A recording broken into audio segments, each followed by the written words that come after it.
Hola a todos, soy el profe Aníbal Martínez. Hoy vamos a hablar de los siguientes temas. Perfil docente, hablaremos de la imagen del docente de educación física y el rol del docente de educación física dentro de una institución educativa y dentro de la comunidad. Vamos a hablar también de ética y moral, de la ética profesional docente, cuáles son las normas y los valores a tener en cuenta en nuestra labor educativa. Vamos a hablar del marco legal de la labor docente, lo que son los derechos y los deberes del docente, además de la responsabilidad social, responsabilidad administrativa, responsabilidad penal y responsabilidad civil eh, dentro de los establecimientos educativos, tanto para el docente como para los encargados de los establecimientos. Finalmente vamos a hablar de las características de los niños en la etapa escolar, lo que es nivel inicial y lo que es nivel primario. Toda esta temática forma parte del primer módulo para el curso de la práctica docente 3 de la carrera profesorado en educación física. Nuevas estrategias teóricas para la aplicación en la planificación en los niveles formales orientados a las características evolutivas en la práctica y residencia 3. Perfil docente. Posiblemente uno de los factores que mejor definen la naturaleza de una disciplina docente, de sus fines, objetivos y metodología, sea el perfil de los docentes, encargados de impartirla. El perfil del docente de educación física ha ido evolucionando y modificándose a lo largo del tiempo. En un momento dado se reconocía al verdadero profesor de educación física por su aspecto exterior. Bastaba con fijarse en sus proporciones corporales, su modo de andar, el ancho de sus hombros, su postura. Esta apariencia suponía un profesor inteligente, instruido, capaz, prudente. Más adelante se mencionaba que el profesor de educación física era una mezcla de profesor de pedagogía y de médico, ¿sí? Después se mencionaba un perfil ejemplar del profesor de educación física, el cual debía poseer una formación política, moral y religiosa. En este sentido, se describía el perfil del profesor en función de los valores que caracterizan a la educación física, cuyo fin era la salud física y moral. Entonces, se hablaba de un profesor con ideales fundamentados en la anatomía y la fisiología por un lado, y psicología y ética por el otro. Entonces, en todas las épocas se han elaborado imágenes y valores sobre la persona del maestro y su labor educativa. Estas representaciones expresan la finalidad social atribuida a la educación en un determinado momento histórico. Eh, el perfil del docente es entonces el conjunto de rasgos que se considera que debe tener una persona para ejercer una función o desempeñar una tarea docente. Algunas de las características más importantes del perfil del profesor de educación física son creativo, innovador, observador, colaborador, comunicativo, crítico, honesto, objetivo, responsable, sensible, analítico, preciso, eficaz, sistemático, ordenado, previsivo, perseverante, emprendedor, líder, persuasivo, dinámico y participativo. Hablemos del perfil y rol docente en los distintos niveles educativos. El profesor de educación física enseña en un contexto escolar para la educación integral de los alumnos, empleando el cuerpo y las posibilidades de movimiento de los alumnos, pero el contexto de actuación no es siempre el mismo. Entonces debemos diferenciar entre el docente que actúa en la etapa de educación primaria y el de la educación secundaria. Tanto los alumnos del nivel primario como los del secundario tienen sus características particulares. Esos aspectos debemos tener en cuenta.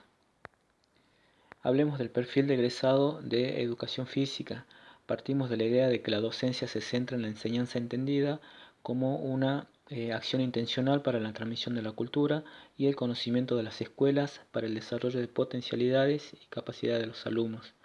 Entonces, el egresado de la carrera del profesorado de educación física deberá estar capacitado para poseer conocimiento disciplinar y didáctico,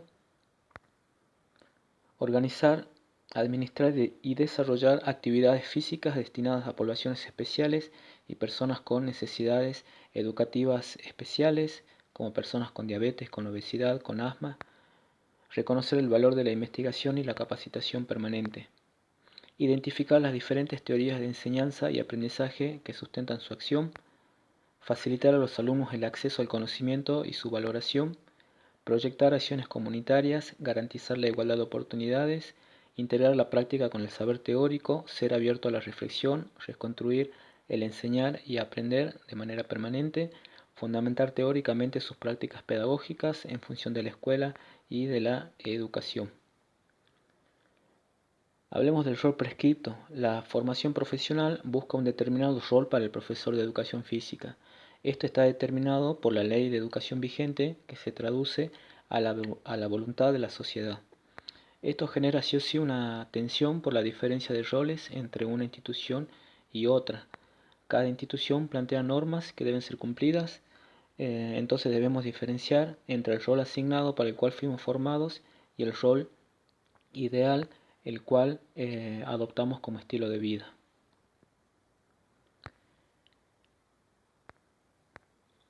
Ética profesional. No se trata solo de cumplir con normas que rigen la conducta profesional del profesor, sino de aquello que va más allá de la norma escrita y se hace efectivo teórica y prácticamente. En este sentido podemos mencionar a aquellos profesores que enseñan mucho más allá del currículum prescripto.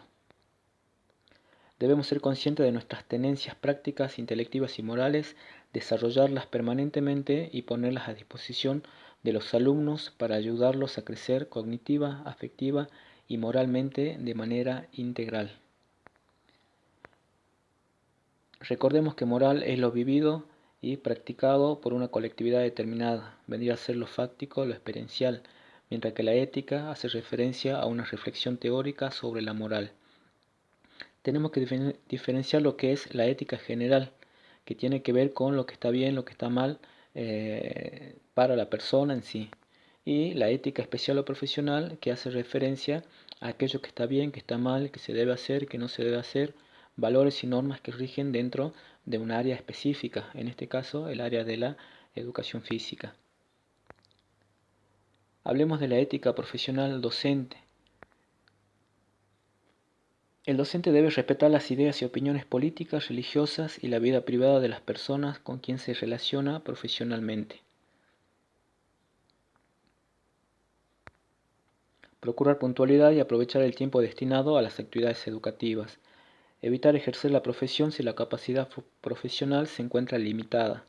Procurar mantener el estatutus docente dentro del aula y de la comunidad. Brindar fuentes de información. Denunciar la corrupción, incompetencias o fallas éticas. Procurar involucrarse en actividades que mejoren la docencia. Guardar confidencialidad sobre la información y la documentación que la institución nos haya hecho pública. Facilitar el aprendizaje. Dar información clara y oportuna a los padres. ¿Sí? Bueno, eso es lo que debemos tener en cuenta. Dentro del marco legal en la labor docente, el capítulo 2 de la ley 6.830 del año 95 del Estatuto del Educador establece los deberes y derechos de los educadores. Veamos algunos de ellos. Deberes: honrar con su vida pública y privada la alta función de educar que le confiere la sociedad toda. Desempeñar con eficacia y continuo rigor profesional tal misión, procurando su formación y actualización permanente. Respetar las normas jurídicas y prácticas institucionales de la comunidad educativa que integra. Y orientar su actuación en función del respeto a la libertad y dignidad del alumno como persona. Veamos cuáles son los derechos. Ejercer su profesión sobre la base del respeto a la libertad de la cátedra y a la libertad de enseñanza. Percibir una remuneración justa por sus tareas y por su capacitación. La mayor capacitación constituye causa legítima de diferencias en la retribución. Ingresar al sistema mediante un régimen de concursos que garantice la idoneidad y la actualización profesionales. Ejercer su profesión en edificios que reúnan las condiciones de salubridad y seguridad acorde a su tarea. el goce de vacaciones escolares reglamentarias y de las licencias y permisos establecidos por la reglamentación ministerial. Hablemos de responsabilidad civil. Las actividades que se desarrollan en los establecimientos educativos involucran la participación de un número importante de actores, ya sea alumnos, personal directivo, docentes, administrativo, maestranza y demás visitantes accidentales. El propietario de dicho establecimiento resulta en principio responsable de la seguridad de todos ellos. Esta situación resulta aún más delicada cuando están involucrados menores de edad. El dueño del establecimiento educativo es el organizador, el que imparte la educación. La responsabilidad del establecimiento educativo comprende, a priori, un accionar preventivo consistente en evitar la configuración de un hecho dañoso a través de la adopción de medidas razonables de seguridad y, a posteriori, en caso de que se verifique el daño, la reparación integral del mismo. Hablemos de los tipos de responsabilidad. Existen básicamente tres tipos de responsabilidad: administrativa, penal y civil. Puede ocurrir que un mismo hecho sea alcanzado simultáneamente por los tres tipos, dependiendo de la norma que se vulnere con el hecho dañoso. Veamos la responsabilidad administrativa. Es aquella que se deriva del incumplimiento de normas administrativas inmersas en el ejercicio docente, tales como las normas que impone el Estatuto Docente y Reglamento General de Escuelas Públicas, entre otras. Cualquier transgresión a dichos imperativos significa infringir en el régimen disciplinario establecido por la autoridad competente, en este caso el Ministerio de Educación. Para incurrir en la responsabilidad administrativa se debe causar una falta de servicio. La responsabilidad penal, en lo concerniente a este tipo de responsabilidad, podemos decir que la conducta ilegal surge como consecuencia de la comisión de un hecho tipificado, ¿sí?, que esté expresamente establecido en la ley, en el Código Penal, como delito. El delito puede configurarse tanto como una acción como por una omisión. En el ámbito penal, la comisión de un delito afecta no solo al sujeto pasivo perjudicado, es decir, a la víctima directa, sino también a todo el conjunto social, en otras palabras, a nuestra comunidad en su totalidad. La comisión de un delito penal repercute en la persona física condenada, que luego de un proceso donde se garantice su defensa en juicio, recibe una sanción o pena también que puede consistir por ejemplo, en la privación de la libertad, en la reclusión o prisión, ¿no es cierto?, o en una multa o en la inhabilitación para ejercer. El docente solo incurrirá en este tipo de responsabilidad cuando sus acciones u omisiones constituyan delitos que están expresamente contemplados en el Código Penal. A modo de ejemplo, podemos decir que el delito que se puede configurar con más frecuencia en el ámbito de la docencia, más aún en el caso del docente de educación física, son las lesiones. Las lesiones pueden ser leves, graves o gravísimas, dependiendo de la intensidad del daño sufrido por la víctima. Estos delitos se encuentran regulados por los artículos 89, 90 y 94 del Código Penal y están sancionadas con la pena de prisión, reclusión o inhabilitación, como dijimos anteriormente. Hablemos de responsabilidad civil entonces. El artículo 1767 del nuevo Código Civil y Comercial de la Nación establece que el titular de los establecimientos educativos responde por el daño causado o sufrido por sus alumnos menores de edad cuando se hallen o deban hallarse bajo el control de su autoridad escolar. La responsabilidad es objetiva y se exime solo con la prueba del caso fortuito. El establecimiento educativo debe contratar un seguro de responsabilidad civil de acuerdo a los requisitos que fije la autoridad en materia aseguradora.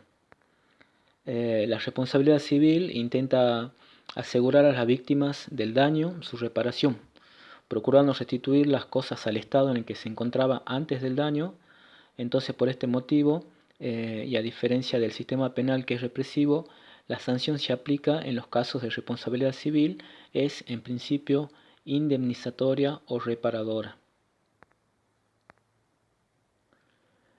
A los fines de que se configure la responsabilidad civil, es preciso la concurrencia de los llamados presupuestos de la responsabilidad, a saber, estos son el daño, la antijuricidad, la relación de causalidad, el factor de atribución, y bueno, vamos a ver cada uno de ellos. En el caso del daño, el establecimiento educativo responde por los daños causados o sufridos por los alumnos. Eh, el daño se lo define como un deterioro, destrucción, ofensa o dolor que se provoca en la persona, sus valores o sus cosas. En el caso de que ocurra el daño, la reparación del daño debe ser plena, consistente en la restitución de la situación del damnificado al estado anterior del hecho dañoso, sea por el pago de dinero o en especie. Hablemos de la antijuricidad.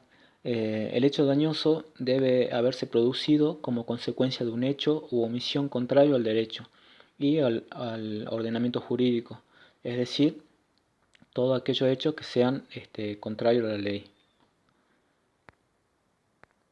En el caso de la relación de causalidad, la ley establece la necesidad de que exista un nexo adecuado de causalidad entre la conducta realizada y el daño ocasionado. Es decir, que el hecho generador de la responsabilidad deba guardar una relación directa con el daño producido. Dicho de otro modo, tal hecho produjo tal daño. Veamos en el caso del factor de atribución. Consiste en la atribución de un hecho dañoso a su responsable, la vinculación del hecho a su autor. Puede nacer por un factor de atribución subjetivo, como puede ser el dolo, cuando se tiene la intención de cometer el daño, o por culpa, ya sea por negligencia, impericia o imprudencia. Cabe mencionar aquí el caso fortuito como eximente de responsabilidad. El caso fortuito es aquel hecho que no pudo ser previsto o que habiendo sido previsto no se pudo evitar. Ejemplificando el caso de un temblor que genera daños en los revestimientos de los techos o en las paredes del establecimiento y que al desprenderse, por ejemplo, lesionan a un alumno.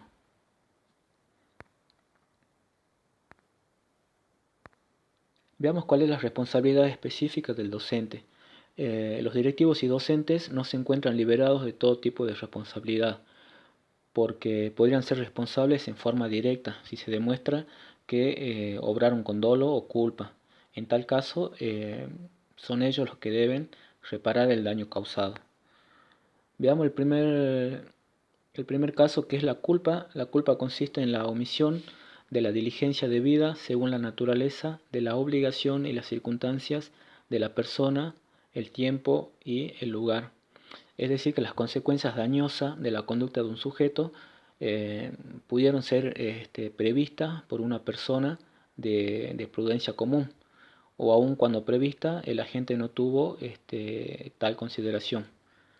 En ese caso existe culpa, ¿sí?, por parte del agente, en este caso el docente de educación física o del directivo.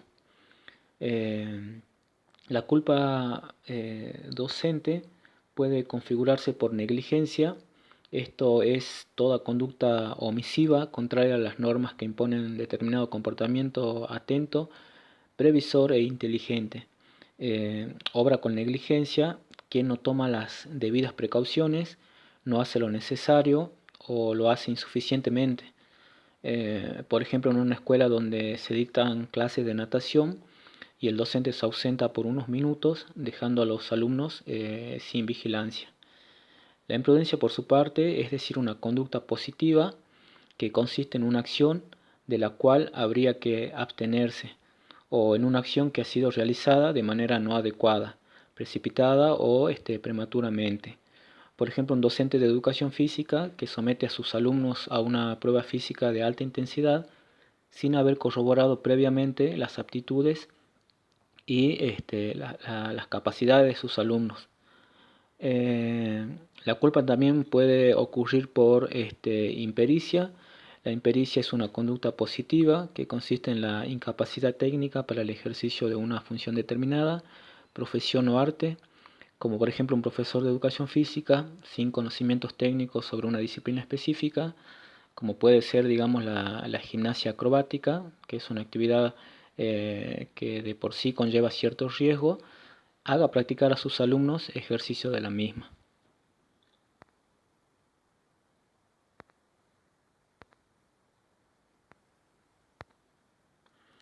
Veamos el caso del dolo.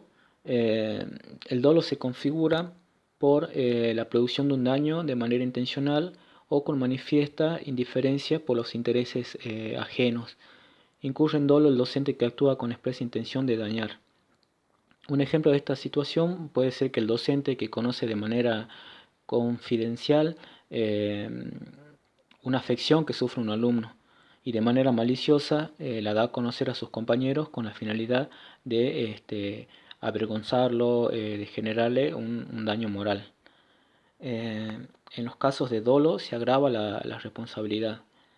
Entonces el docente especializado debe prever todas aquellas posibilidades de accidente y de tener los conocimientos necesarios para saber actuar luego de ocurrido el infortunio.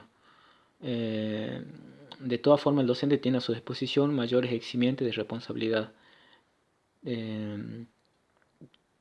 como por ejemplo la culpa de la víctima hecho de un tercero por quien no debe responder, y bueno, el caso fortuito. El docente podrá ser demandado, ¿no?, por el accidente sufrido por el alumno a su cargo, por los daños provocados por un alumno a su cargo contra otro, contra un tercero, siempre y cuando el docente no haya obrado con culpa o con dolo.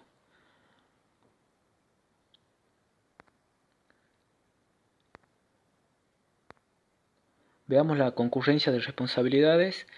Cuando el propietario de un establecimiento efectivamente afronta el resarcimiento económico de un daño que se atribuye también al accionar culposo o doloso de un dependiente, por ejemplo un docente, tiene una acción de repetición contra este.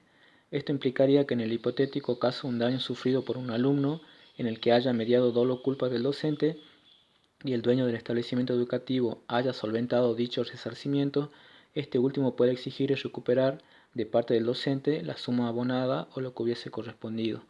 Esto quiere decir que si se comprueba que la culpa o el dolo fue exclusivamente por acción del docente, entonces el docente es el encargado de reparar el daño. Si el directivo ya reparó el daño, el docente debe devolver esto al directivo. El docente puede ser igualmente responsable si se demuestra que no cumplió con su deber especial de cuidado. Veamos qué vendría a ser la reparación integral del daño. La responsabilidad civil intenta asegurar a las víctimas del daño su reparación integral. Esto es, restituir las cosas al estado en que se encontraba antes del daño, ya sea por el pago de dinero o en especie. La víctima puede optar por el reintegro específico de las cosas a su estado anterior, excepto cuando esto fuera parcial o totalmente imposible, excesivamente oneroso o abusivo, o por una indemnización en dinero. En el caso de daños derivados de la lesión al honor, la intimidad o la identidad personal, además de la reparación a través de dinero, la víctima puede solicitar la publicación de la sentencia obtenida a los fines de dar a conocer la sanción impuesta al sujeto que causó el daño. Veamos lo que es el seguro obligatorio de responsabilidad civil. El establecimiento educativo debe contratar un seguro de responsabilidad civil, de acuerdo a los requisitos que fije la autoridad en materia aseguradora. Este seguro cumple una doble función. Por un lado, reparar el daño sufrido por la víctima y por otro, preservar el patrimonio del asegurado. La obligación de que el establecimiento educativo contrate un seguro de responsabilidad civil es un beneficio también para los docentes, porque la víctima que tenga que iniciar una acción para reclamar el daño sufrido va a buscar reclamar a quien resulte más solvente, en este caso a la aseguradora. El deber de prevención. Toda persona tiene el deber en cuanto de ella dependa de evitar causar daño no justificado, adoptar de buena fe y conforme a las circunstancias las medidas razonables para evitar que se produzca un daño o disminuir su magnitud. Si tales medidas evitan o disminuyen la magnitud de un daño del cual un tercero sería responsable, tiene derecho a que éste le reembolse el valor de los gastos en que incurrió, conforme las reglas del enriquecimiento sin causa. No agravar el daño si ya se produjo. Es una obligación de los docentes proteger y garantizar los derechos de los niños y niñas y adolescentes que se encuentren bajo su responsabilidad. Recomendaciones: cumplimiento estricto de las normas, implementar medidas de prevención, supervisar de forma permanente a los alumnos, establecer procedimientos ante contingencias, utilizar los elementos de protección acorde a la actividad, ser claro con los alumnos acerca de lo que se puede hacer y lo que no, verificar el material a utilizar, exigir los aptos médicos. Responsabilidad social. También existe una responsabilidad social de los establecimientos educativos. Esta responsabilidad es el compromiso u obligación que los mismos tienen tanto para con sus alumnos como para la sociedad en su conjunto, y se lleva a cabo mediante acciones desarrolladas por el establecimiento, destinada a crear jóvenes capacitados para enfrentarse a la sociedad de manera satisfactoria. Sugerencias a tener en cuenta: denunciar anomalías edilicias y situaciones riesgosas, notificar permanentemente a los padres. En el caso de natación, tener todas las normas y medidas de seguridad. En el caso de alumnos con discapacidad, supervisar permanentemente. En el caso de ejercicios como trepas, arco o con bicicleta, tomar las debidas medidas de precaución para evitar accidentes. No dejar a los alumnos solos, contarlos permanentemente si se trata de una salida, por ejemplo al aire libre, extremar los cuidados. En el caso de ejercicios peligrosos que involucren ya sean destrezas difíciles o objetos cortantes, también tomar todas las medidas de precaución. Explicación de la tarea, que sean precisas y breves, y sobre todo planificar. Esta planificación, aparte de todo lo que venimos hablando, tenemos que tener bien en claro los objetivos, el contenido y por supuesto las características de los niños. Veamos cuáles son estas características. En el área social, un niño de 4 a 5 años perfecciona las habilidades anteriores, busca nuevos logros, adquiere mayor autonomía e independencia. En el área del lenguaje, el niño de 4 a 5 años, lo que es nivel inicial, ubica en el espacio, arriba, abajo, adentro, su cuerpo, reconoce cantidades. Esto debemos tenerlo en cuenta a la hora de plantear actividades, ya sea en jardín y prejardín. En el área de la coordinación, los niños de 4 a 5 años logran desenvolver un caramelo. Hay un mayor dominio del antebrazo y de la muñeca. Esto es muy importante para trabajar los contenidos de esquema corporal y coordinación dinámica general y segmentaria con elementos. Veamos qué ocurre en el área de la conducta motora. A los 4 o 5 años, los niños ya alcanzan el dominio del equilibrio, caminan como un adulto, atrapan y lanzan pelotas, suben las escaleras correctamente. A partir de los 6, 7, 8 años, los chicos muestran mucho gusto por la carrera, por salto y persecución. Por eso tenemos que hacer actividades que involucren estas habilidades. Presentan un mayor gusto por las actividades totales, tienen poca resistencia física, pero se recuperan rápidamente, poseen afán por participar. Empiezan a interesarse por los deportes, sobre todo los deportes en conjuntos, y por supuesto atendiendo a las reglas y características de cada deporte. Presentan una coordinación óculo-manual todavía insegura, tienen una atención inestable. Muestran placer por los juegos imaginativos y personificaciones. A partir de los 10 años ya empieza a haber una desigualdad en el crecimiento y en las capacidades según el sexo. Gustos por los juegos de mayor coordinación motora y rápida reacción, gustos por los juegos en equipo o grupos, ya tienen lo que es el sentido de pertenencia, y aumento de resistencia orgánica y funcional. Los niños de 10 años tienen una necesidad de aprobación, elogio y justicia. Veamos qué ocurre a los 11-12 años. Ya existe una mayor coordinación motora, diferentes entre niños y niñas. Aparecen los gustos por los juegos vigorosos, ¿sí? Que requieran una mayor exigencia. Hay una mejor relación ojo-mano, ¿sí? Existe una mayor voluntad y atención más prolongada y muestran audacia y seguridad. También muestran mucha sensibilidad al ridículo y al fracaso. Se produce lo que es la iniciación de la responsabilidad. Los 13 y los 14 años, los chicos ya presentan una forma de egocentrismo similar a la de los pequeños. Ya por supuesto que hay una gran diferencia física entre ambos sexos, presentan interés por los juegos en equipo y que solicitan una gran demanda física.